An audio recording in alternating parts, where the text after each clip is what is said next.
അങ്ങനെ finale voting അവസാനിക്കാൻ വളരെ കുറച്ച് നേരം മാത്രമേ ഉള്ളൂ. നമ്മളിപ്പോൾ നോക്കാൻ പോകുന്ന 9 മണി വരെയുള്ള വോട്ടിംഗ് റിസൾട്ടാണ്. നിങ്ങൾ ഇതുവരെ ജിയോ ഹോട്ട്സ്റ്റാർ എന്ന ആപ്പിൽ വോട്ട് ചെയ്തിട്ടില്ല എന്നുണ്ടെങ്കിൽ ഓടിച്ചെന്ന് വോട്ട് ചെയ്യുക. ഇപ്പോൾ കുറച്ച് നേരം കൂടെ കഴിയുമ്പോഴേക്കും വോട്ടിംഗ് സ്ലോട്ട് അടയ്ക്കുന്നതായിരിക്കും കേട്ടോ. ഒന്നാം സ്ഥാനം കളിച്ചാക്കിയ അനീഷാണ്, വീണ്ടെടുക്കുന്ന അനീഷിനാണ് കാണാൻ സാധിക്കുന്നത്.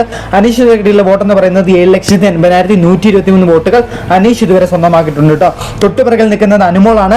ചെറിയൊരു വോട്ട് വ്യത്യാസം മാത്രം ഉള്ളൂ അനുമോൾക്ക്, ചെറിയൊരു ഡിഫറൻസ് മാത്രം.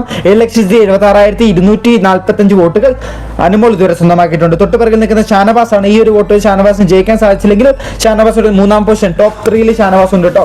ഷാനവാസിന് ഇതുവരെ കിട്ടിയുള്ള വോട്ട് എന്ന് പറയുന്നത് 5,95,786 വോട്ടുകൾ ഷാനവാസ് ഇതുവരെ നേടിയെടുത്തിട്ടുണ്ട്. അതിന്റെയും തൊട്ടുപിറകിൽ നിൽക്കുന്നത് നെവിനാണ്. നെവിന് ഇതുവരെ കിട്ടിയുള്ള വോട്ട് എന്ന് പറയുന്നത് 5,70,987 വോട്ടുകൾ നെവിൻ ഇതുവരെ സ്വന്തമാക്കിയിട്ടുണ്ട്. നെവിന് നല്ല രീതിയിലുള്ള വോട്ട് കയറുന്ന കാണാൻ സാധിക്കുന്നുണ്ട്. നെവിൻ അങ്ങനെ ടോപ്പ് 4 4ാം സ്ഥാനമാണ് കരസ്ഥമാക്കിയിട്ടുണ്ട്. തൊട്ട് കാണാൻ നിൽക്കുന്നത് അക്ബറാണ്.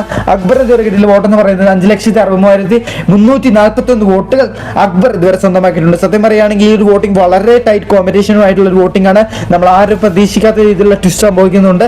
അനീഷ് ഇപ്പോൾ 1ാം സ്ഥാനം കീഴടക്കിയിട്ടുണ്ടെങ്കിലും നല്ല ഇഞ്ചോടിഞ്ച് പോരാട്ടം തന്നെയാണ് പൊയ്ക്കൊണ്ടിരിക്കുന്നത്. ഏത് നേരം വേണമെങ്കിലും അനുമോൾ തിരിച്ചു പിടിക്കാനുള്ള സാധ്യത കാണുന്നുണ്ട്.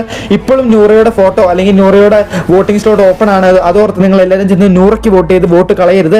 നൂറ മിഡ് വീക്ക് എവിക്ഷനിലൂടെ പുറത്തായിട്ടുള്ള കാര്യം നിങ്ങൾക്ക് പലവർക്കും അറിയുന്നൊരു കാര്യമാണ്. അതുകൊണ്ട് നൂറയ്ക്ക് വോട്ട് ചെയ്യാണ്ട് വേറൊരു മത്സരാർത്ഥിക്ക് വോട്ട് ചെയ്ത് ആ സപ്പോർട്ട് ചെയ്യാൻ നോക്കുക. വെറുതെ വോട്ട് നിങ്ങൾ വേസ്റ്റ് ചെയ്യരുത് കേട്ടോ. ഇനി വളരെ കുറച്ച് നേരങ്ങൾ മാത്രമേ ഉള്ളൂ. എന്തായാലും ഇനി കുറച്ച് നേരം കൂടെ കഴിയുമ്പോഴേക്ക് ഫൈനൽ ആയിട്ടുള്ള വോട്ടിംഗ് റിസൾട്ട് നമുക്ക് കിട്ടുന്നതായിരിക്കും.